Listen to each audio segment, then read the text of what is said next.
नमस्कार भावांनो, कसा झाला कमबॅक आपला सर्वांचा लाडका रुत्सम दशम हिंद केसरी बकासूरचा। भावांनो, आजारातून पूर्णपणे बरा होऊन आज 15 दिवसानंतर आपल्याला मैदानात पलताना दिसला बकासूर आणि कारुंडीचा चिक्क्या। मौजे दारवली मैदानामध्ये आपल्या बकासूरने 1 नंबर सुट्टा केलेला आहे आणि चांगल्या रीतीने कमबॅक केलेला आहे।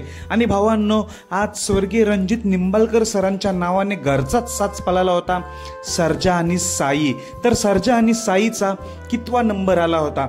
मौजे जिंती फलटण येथे मैदान चालू होतं। या मैदानामध्ये फायनलसाठी पात्र झाले होते सर्जा आणि साई।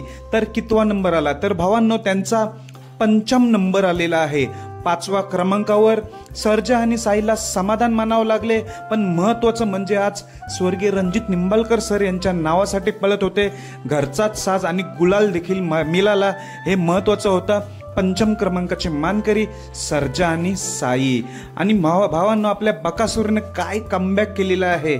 एवढे दुखापत झाली होती पायाला, त्या दुखापतीतून सावरून दुखापत बरी झाली, त्या सावरून आज कमबॅक करणं म्हणजे खायची गोष्ट नाही, ते पण 1 नंबर करून कमबॅक केलेला आहे। 11 एप्रिलला जेव्हा घोटावडे मुलशी मैदानात पळाला होता तेव्हा 2 नंबरचा मानकरी झाला होता। आज दुखापतीतून सावरून 1 नंबरचा मानकरी झालेला आहे बकासूर आणि चिक्क्या। खूप भारी वाटतंय। आज सरांच्या नावाने जी गाडी पळाली सर्जा आणि साईची, त्यांनी देखील गुलाल घेतला, 5म क्रमांक मिळवला आणि बकासूर आणि चिक्क्याने 1 नंबरचा मान मिळवला कमबॅक करून। धन्यवाद भावांनो।